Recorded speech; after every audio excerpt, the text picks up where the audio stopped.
Hello everyone. आज हम class 12th का न्यू चैप्टर स्टार्ट करेंगे जिसका नाम है सॉल्यूशन। तो चैप्टर स्टार्ट करने से पहले हम देख लेते हैं क्या क्या टॉपिक्स हम इस चैप्टर में कवर करेंगे। तो हम कवर करेंगे सॉल्यूशंस क्या होते हैं उसके बारे में देखेंगे, concentration terms, Henry's law, Raoult's law, ideal solutions, colligative properties and abnormal mass. तो सबसे पहले हम जान लेते हैं सब्सटेंसेस जो है उसको कैसे डिवाइड किया जाता है। तो सब्सटेंसेस को दो पार्ट्स में डिवाइड किया जाता है। एक होते हैं प्योर सब्सटेंस, एक होते हैं मिक्सचर्स। प्योर सब्सटेंस कौन होते हैं? प्योर सब्सटेंस वो होते हैं जो कि सिर्फ एक ही तरीके के पार्टिकल से मिलके बने होते हैं, only one type of particle. तो वन पार्टिकल से मतलब कि वन टाइप ऑफ पार्टिकल से मिलके बने होते हैं प्योर सब्सटेंसेस। ये फर्दर दो में डिवाइड होते हैं, एक है एलिमेंट, एक है कंपाउंड्स। जो एलिमेंट्स होते हैं इनका जो स्मॉलेस्ट पार्टिकल होता है ना, वो एक ही तरीके के एटम होता है। फॉर एग्जांपल अगर आप हाइड्रोजन गैस ले लो तो हाइड्रोजन गैस का स्मॉलेस्ट पार्टिकल कौन सा होगा? Hydrogen molecule. ठीक है, तो एक ही टाइप के एटम से मिलके बना हुआ है। तो उसी तरीके से अगर आप ऑक्सीजन ले लो, ऑक्सीजन देखो, ऑक्सीजन जो है वो भी एक ही तरीके के एटम से मिलके बना हुआ है। उसके बाद मेटल्स एक ही तरीके के एटम से मिलके बना हुआ, कोई भी मेटल्स आप देख लो, सिल्वर, गोल्ड, प्लेटिनम, ठीक है, ओजोन ले लो। तो जो चीज़ें एक ही तरीके के एटम से मिलके बनी होती हैं उनको हम एलिमेंट्स बोलते हैं। कंपाउंड्स क्या होते हैं? कंपाउंड्स वो होते हैं जो कि एक से जिनका जो स्मॉलेस्ट पार्टिकल होता है वो एक या फिर मतलब कि एक से ज़्यादा डिफरेंट टाइप ऑफ एटम से मिलके बना होता है। जैसे आप वाटर देख लो, वाटर किससे मिलके बना हो? दो हाइड्रोजन और एक ऑक्सीजन के मॉलिक्यूल से। तो वाटर का स्मॉलेस्ट पार्टिकल कौन सा होगा? ये वाटर का मॉलिक्यूल, ये है स्मॉलेस्ट पार्टिकल। बहुत सारे H2O मॉलिक्यूल आके आपको कंपाउंड्स बनाएंगे।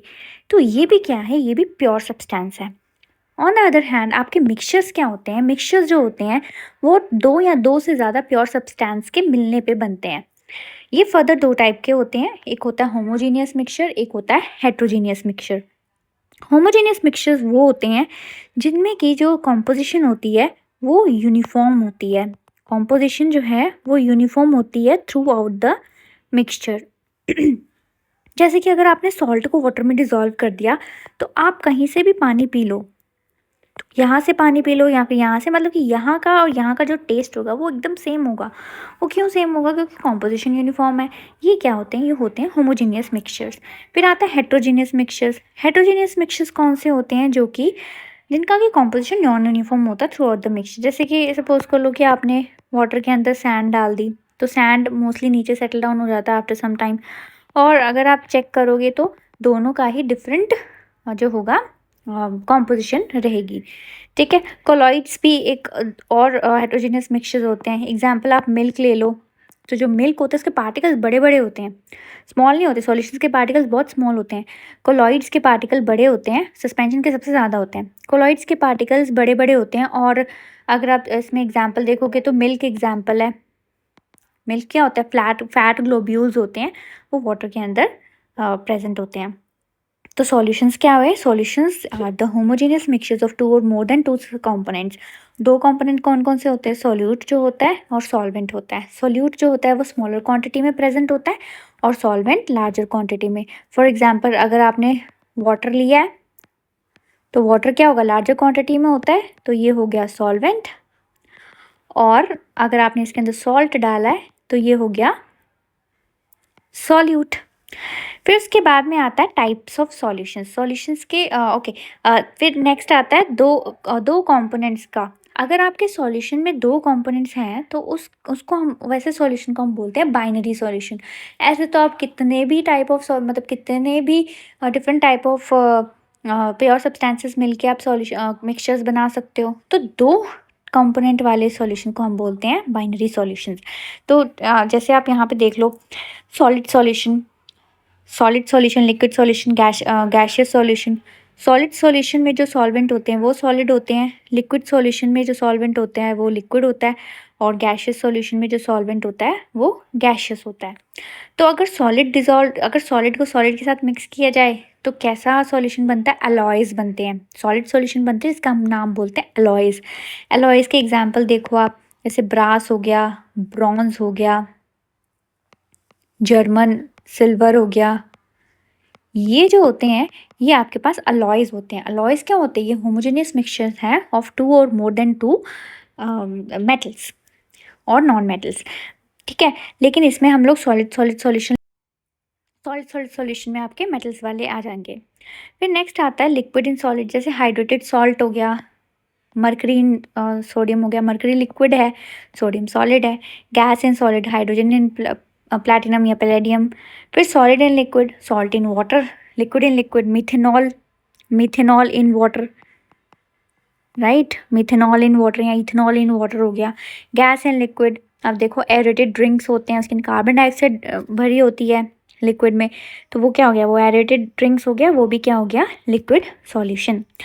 नेक्स्ट है solid in gas. Solid in gas का एग्जांपल कौन, आयोडीन वेपर्स इन एयर। फिर liquid in gas, liquid in gas कैसे, जैसे ह्यूमिडिटी, एयर में आपके वाटर प्रेजेंट होता है, ह्यूमिडिटी प्रेजेंट होती है, लिक्विड प्रेजेंट होता है। फिर गैस इन गैस, ये एग्जांपल हो गया आपका एयर। तो जो एयर होते हैं वो क्या होते हैं, वो गैस ही डिजॉल्व होते हैं गैस के अंदर, ठीक है। तो एयर इसकी एग्जांपल हो गई होमोजीनियस सॉल्यूशन की। नेक्स्ट आता है एक्सप्रेसिंग कॉन्सेंट्रेशन ऑफ सॉल्यूशन। तो सॉल्यूशंस को आप कैसे एक्सप्रेस कर सकते हो डिफरेंट डिफरेंट कॉन्सेंट्रेशन में? दो तरीके हैं, एक तो आप क्वालिटेटिवली देख लो, एक तो आपको कैलकुलेट करना पड़ेगा क्वांटिटेटिवली। तो क्वालिटेटिवली क्या कैसे करते हैं हम लोग, जैसे कि आपको पूछ लिया कि अगर एक गिलास में एक 1 स्पून कॉपर सल्फेट डाला है, एक गिलास में 2 स्पून कॉपर सल्फेट डाला है, तो जो 2 स्पून वाला होगा वो ज़्यादा ब्लू होगा, तो आपको पता चल जाएगा, आप बोलोगे कि ये चीज़ ज़्यादा कॉन्सेंट्रेटेड है और ये डाइल्यूट है। ये दोनों ही रिलेटिव टर्म्स होते हैं। एक कॉन्सेंट्रेटेड मतलब कि उसका कॉन्सेंट्रेशन ज़्यादा है, एक डाइल्यूट मतलब कि सॉल्यूट का कॉन्सेंट्रेशन कम है।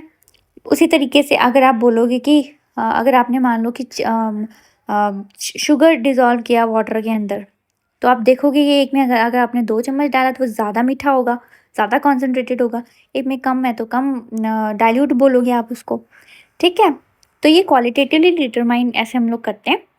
बाकी क्वांटिटेटिवली हमारे पास ये सारे मेथड्स हैं कैलकुलेट करने के लिए। तो ये अलग अलग तरीक़ों, अलग अलग जगहों पे अलग अलग टर्म्स आप लोग यूज़ कर सकते हैं। तो कैसे कैसे कैलकुलेट करते हैं हम देखते हैं। सबसे पहला आता है मास परसेंटेज। परसेंटेज करते कैसे हैं कैलकुलेट? परसेंटेज कैसे करते हैं कैलकुलेट कि आपने जैसे अपने मार्क्स का कैलकुलेट करना होता है। मार्क्स मतलब कि आपके कितने मार्क्स आए, कितने में से आए, मल्टीप्लाई बाय 100, तो जो आएगा आंसर वो आपका परसेंटेज होगा, मतलब कितने मार्क्स आए, कितने में से आए। उसी तरीके से अगर आप मास परसेंटेज निकालोगे तो मास परसेंटेज आप कैसे निकाल सकते हो? मास परसेंटेज निकालने के लिए आपको क्या करना पड़ेगा, आपको कंपोनेंट का मास लेना पड़ेगा सॉल्यूशन में और डिवाइड करना पड़ेगा टोटल मास ऑफ सॉल्यूशन से। एग्जाम्पल देखो, 10% NaCl सॉल्ट का क्या मतलब होता है? 10% NaCl सॉल्ट सॉल्यूशन का क्या मतलब हुआ कि 10 ग्राम आपने सॉल्ट डिज़ोल्व किया है 100 ग्राम सॉल्यूशन में। ये सॉल्ट है और ये सॉल्यूशन है, ठीक है।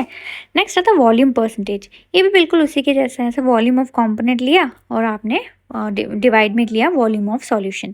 तो अगर 10% एसिटिक एसिड सॉल्यूशन है, इसका क्या मतलब हुआ कि 10 ml एसिटिक एसिड है, इसको डिज़ोल्व किया 100 ml सॉल्यूशन में। याद रखना यहाँ पे टोटल वॉल्यूम ऑफ सॉल्यूशन है। तो ये हो गया आपके पास वॉल्यूम परसेंटेज। नेक्स्ट आता है मास बाय वॉल्यूम परसेंटेज। अगर आपने कभी सॉलिड डिज़ोल्व किया है लिक्विड के अंदर तो आप simple mass by volume percentage भी निकाल सकते हो। ऐसे मास बाय वॉल्यूम ऐसे शो करते हैं इसको, वॉल्यूम परसेंट में वॉल्यूम बाय वॉल्यूम, और आपके पास मास परसेंटेज में मास बाय मास या W/W ऐसे भी शो करते हैं कि वेट बाय वेट परसेंटेज हो गया, ठीक है। तो पार्ट्स पर million, mass by volume percentage क्या होता है कि मास ऑफ सॉल्यूट लिया, वॉल्यूम ऑफ सॉल्यूशन ले लिया, मल्टीप्लाई बाय 100, आपके पास मास बाय वॉल्यूम परसेंटेज आ गया। नेक्स्ट टर्म आती है पार्ट्स पर मिलियन। जब सॉल्यूट की क्वांटिटी बहुत ज़्यादा कम हो तब हम लोग क्या यूज़ करते हैं, पार्ट्स पीपीएम वैल्यू, पार्ट्स पर मिलियन। तो एक हम कैसे कैलकुलेट करते हैं, number of parts of component divided by total number of all the components of the solution. तो इसका सिंपल बेसिक मतलब ये होता है कि आपके अगर आप 1 मिलियन पार्टिकल्स ले लो, अगर आप 1 मिलियन पार्टिकल्स लो, उसके अंदर आपके सॉल्यूट के कितने पार्टिकल्स हैं उसको हम पीपीएम बोलते हैं। 1 मिलियन पार्टिकल्स के अंदर आपका सॉल्यूट का कितना पार्टिकल है। जैसे अगर आप वाटर का क्लोरीनेशन करते हैं तो वाटर के क्लोरीनेशन में क्या करते हैं हम 0.2 टू 0.5 ppm वैल्यू, अगर हम सपोज करो उसके 0.2 टू 0.5 ppm वैल्यू है, इसका क्या मतलब होता है, इसका सिंपली ये मतलब है कि 0.2 क्लोरीन पार्टिकल्स हैं present in 1 million particles of the whole solution. ठीक है, तो 1 ppm का मतलब ये भी होता है कि 1 milligram of particular compound present in 1 litre of 1 litre of solution. ठीक है, 1 ppm is equal to 1 milligram per litre.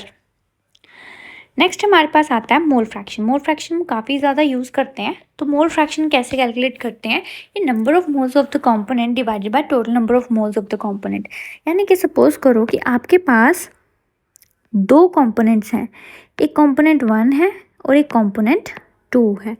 जो सॉल्यूट है उसका कंपोनेंट 2 है, उसके N2 मोल्स प्रेजेंट है। जो सॉल्वेंट है उसका कंपोनेंट 1 है, उसके मान लो कि वो N1 मोल्स प्रेजेंट है। तो मोल फ्रैक्शन हम कैसे निकालते हैं, मोल फ्रैक्शन को हम डिनोट करते हैं x2 से, मतलब x से करते हैं। अगर हमने सॉल्वेंट का निकालना है तो x1 हो जाएगा, सॉल्यूट का निकालना है तो x2 हो जाएगा। इसमें कैसे कैलकुलेट करते हैं, number of moles of solute divided by total number of moles of both the component, यानी कि N1 प्लस N2। तो कैलकुलेट करके देखते हैं इसको। Calculate the mole fraction of 25% of NaCl in water, यानी कि 25% जो है वो आपका NaCl जो है वो प्रेजेंट है वाटर में। इसका सिंपल ये मतलब हो गया कि 25 ग्राम्स NaCl प्रेजेंट है 100 ग्राम सॉल्यूशन में। ठीक है, तो अगर आप इसमें NaCl का ग्राम्स लोगे वो कितना है 25 ग्राम, और वाटर का ग्राम लोगे तो वो कितने हैं 100 ग्राम, सॉरी 100 माइनस 25 ग्राम, जो कि कितना आ गया 75 ग्राम। राइट, तो इसके जो है इसका मॉलिक्यूलर वेट कितना हो गया, मॉलिक्यूलर वेट NaCl का कितना होता है 23 प्लस 35.5 58.5 ग्राम पर मोल, और वाटर का कितना होता है 18 ग्राम पर मोल। तो हमारे पास ग्राम्स भी आ गए, हमारे पास मॉलिक्यूलर वेट भी आ गया। तो अब हम कैलकुलेट करते हैं मोल्स। तो ये नंबर ऑफ मोल्स कैसे कैलकुलेट करते हैं, given mass upon molar mass. इसको जब कैलकुलेट करेंगे तो आ जाएगा 0.42 मोल्स। वाटर का कैसे कैलकुलेट करेंगे, गिवन मास 75 है, given mass upon molar mass, इसका कितना आ जाएगा 4.17 मोल्स। राइट, तो हमारे पास N2 और N1 आ गया। अब सिंपल कैलकुलेट करते हैं। x2 क्या होता था, number of moles of solute divided by total number of moles of both solute as well as solvent. Solute का मोल्स कितने हैं 0.42 और सॉल्वेंट का मोल्स, अब दोनों का ऐड करते हैं 4.17, तो आ जाएगा 0.42 डिवाइडेड बाय 4.59, जो कि आ जाएगा 0.09। तो हमारे पास x2 कितना आ गया 0.09। इसी क्वेश्चन में अगर आपसे मोल फ्रैक्शन ऑफ वाटर भी पूछा हो तो आप याद रखना कि x1 plus x2 is equals to 1 होता है। वाटर का मोल मतलब वाटर का मोल फ्रैक्शन प्लस आप उसका मोल फ्रैक्शन, सॉल्यूट का मोल फ्रैक्शन प्लस सॉल्वेंट का मोल फ्रैक्शन इक्वल टू 1 होता है। तो आपको वाटर का पूछा हो तो 1 माइनस x2 कर दो, तो इसमें वाटर का कितना आ जाएगा x1 is equal to 1 minus 0.09, कितना आ जाएगा 0.91। ठीक है, तो ऐसे हम लोग मोल फ्रैक्शन कैलकुलेट करते हैं। नेक्स्ट इंपॉर्टेंट चीज़ आ जाती है वो है मोलारिटी। अब मोलारिटी कैसे कैलकुलेट करते हैं, मोलारिटी होता क्या है, मोलारिटी होता है कि आपके 1 लीटर सॉल्यूशन के अंदर, ये पूरा 1 लीटर सॉल्यूशन है, तो 1 लीटर सॉल्यूशन के अंदर आपके कितने सॉल्यूट प्रेजेंट है। ओके, मतलब कि 1 लीटर सॉल्यूशन के अंदर आपके कितने मोल्स ऑफ सॉल्यूट प्रेजेंट है, उसको हम बोलते हैं मोलारिटी। ठीक है, आपको गिवन क्या है इस क्वेश्चन में, देखो find the molarity of 18 gram glucose dissolved in 100 ml solution. तो आपको 18 ग्राम ग्लूकोज डिज़ोल्व हुआ है, इसको हम लोग कम कर देते हैं, 0.18 कर देते हैं। 0.18 ग्राम ग्लूकोज डिज़ोल्व इन, मतलब बहुत ही कम ग्राम ग्लूकोज डिज़ोल्व हुआ है 100 ml सॉल्यूशन के अंदर।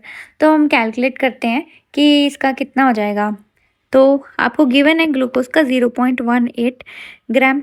आपको ग्लूकोज का मास पता है कितना है, mass of glucose, molecular mass of glucose, molecular mass कितना हो जाएगा ग्लूकोज का, 180 ग्राम पर मोल। ठीक है, और इसका फिर नंबर ऑफ मोल्स कैलकुलेट करते हैं, given mass upon molecular mass. ठीक है, ग्राम पर मोल। तो कैसे कैलकुलेट करेंगे, 0.001 इतना मोल्स आ गया।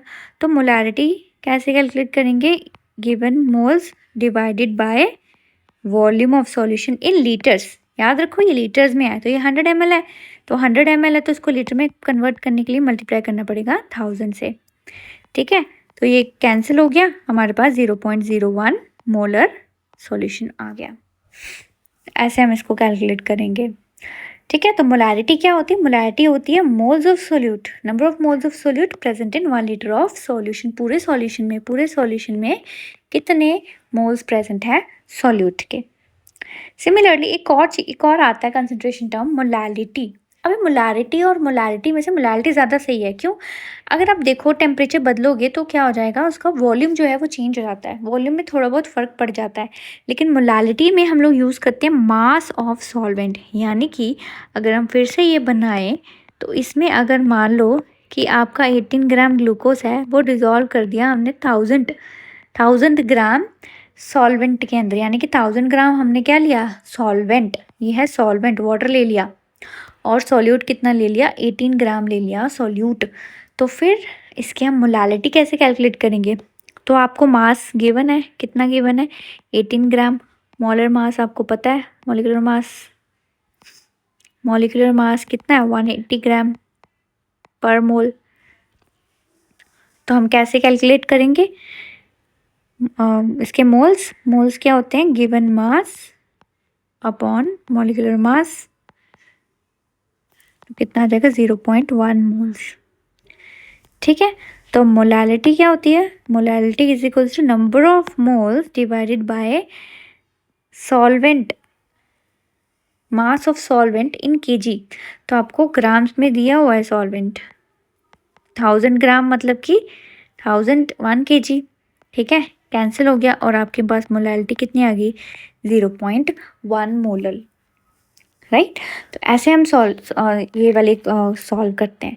तो आज के सेशन में हमने कॉन्सेंट्रेशन ऑफ मतलब कि कॉन्सेंट्रेशन पढ़े हमने, कॉन्सेंट्रेशन टर्म्स अलग अलग टाइप के 7 तरीके के कॉन्सेंट्रेशन टर्म्स पढ़े। आगे का हम नेक्स्ट क्लास में पढ़ेंगे। Okay, bye.